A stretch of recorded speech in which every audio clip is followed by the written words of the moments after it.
Are you aware that a frontline supervisor has more influence on safety performance than senior management? On this episode, we're going to discuss how frontline safety leaders can harness that influence to improve safety culture. PeopleWork, the human touch in workplace safety. Available everywhere on Amazon. To learn more, go to kevburns.com/peoplework. The frontline supervisor, as the name would imply, lives at the front line. And as a result, the frontline supervisor has more frequent contact with frontline employees, far more contact than anyone in a senior management position. That affords them the opportunity to have more influence on the safety culture at the front line than senior management ever would. Now, knowing now that frontline supervisors have far more influence at the front line than senior management does, you can understand the importance for companies to choose the right person for supervisory positions. They need to be the right mix of personal skills and technical expertise. Choosing that person, sadly, happens the wrong way far too often. The tendency is to pick the most senior person on a crew and give them a supervisory role, but even a good company like Google found out that employees want more from their supervisors than just seniority and technical skill. Google's Project Oxygen surveyed all 38,000 Google employees to determine what the employees wanted from their supervisors. And out of the 8 top traits identified by employees, technical expertise actually finished dead last. Skill in the job is the last thing that employees want from their supervisors. Google employees actually wanted their supervisors to have decent people skills. Things like good coaching skills, to be approachable, to have a focus on always improving, to be a good communicator, and someone who empowers the team. And this is what Google employees want.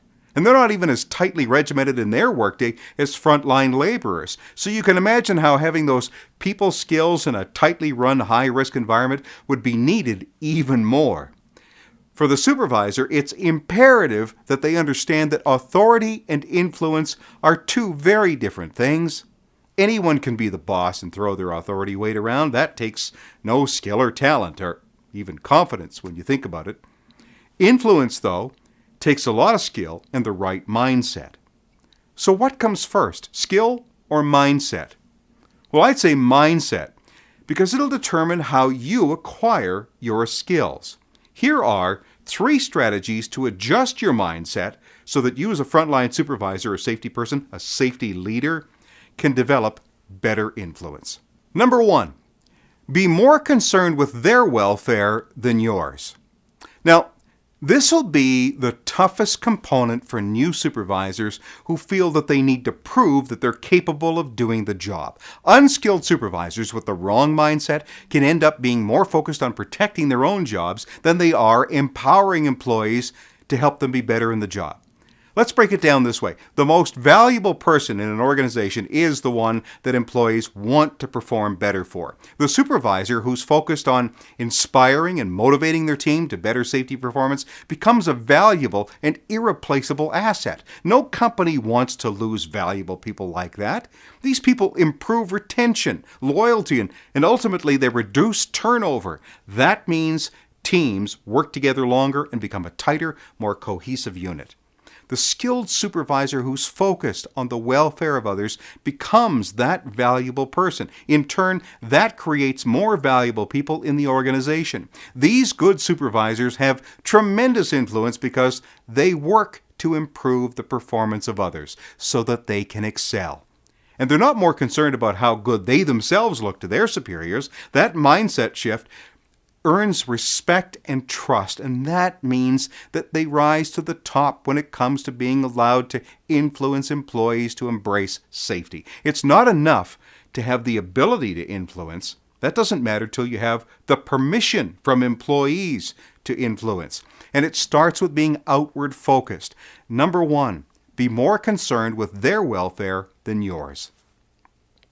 Number 2, raise the level of expectation and engagement. When the level of expectation for safety performance is low, it's easy to achieve without even really trying. And when you're not really trying, you're not engaged. That model of safety performance can't sustain. If you're not engaged, you're not focused on safety, and incidents are likely to follow. Instead, raise the level of expectation. Set your sights on safety performance far beyond the basic minimums of the safety code. Now, just because it's the least you can do doesn't mean it should be the most you do. There are lots of minimums, and we need codes and laws to protect us from less than the minimum. Building code is one, and even though there are a lot of builders who still try to cut even more corners and then obfuscate facts to cover up their lack of quality standards, then there's the minimum wage laws that are supposed to deter those employers who might think, if I could pay you less, I would. Those kinds of employers and companies don't inspire any pride in the quality of the work. And if there's no pride in a culture of shortcuts being acceptable, safety performance will be impacted. You can't possibly take shortcuts at work, be happy with the minimum effort and quality, and still do safety well. So raise the standard. Go beyond the bare minimums of the codes and practices. If your team is capable of more, then take them there. A team that achieves together believes together. A skilled supervisor can influence the degree to which a team is willing to perform, and that supervisor can influence quality perhaps even more than senior management. An others-focused supervisor won't allow his or her team to settle for just doing enough to not get fired. That supervisor raises the level of expectation, which raises the level of engagement to achieve it. Performance improves with increased engagement, especially in safety. Number 2, raise the level of expectation and engagement. And number 3, what you do is what they will do. If you really believe in safety, you'll live it. You'll walk the talk. You'll become the shining example of the level of expectation and safety. And when you become the example of safety performance, you inspire others to rise to that level. What the boss does is what the employees will do. A half-hearted effort in safety by the supervisor screams to employees, "This is how we do things around here." If you believe in safety and have strong values for it, your actions will demonstrate your commitment and belief. Those actions will set the example of your expectations. And as a trusted influencer, others will follow your example. But if you believe that safety rules are those things that are just meant to be tolerated, you'll find your crew does just enough to satisfy the rules, nothing more. Your words are the explanation. Your actions are the demonstration of how we do safety around here. They're not listening to nearly as much of what you say as they are paying attention to what you do. Influence your crews in a positive way by the way you live safety. Number 3, what you do is what they will do. Now, when I talk about supervisors, I am referring to all safety personnel and frontline supervisors, anyone who influences behaviors, safety, and decisions at the front line.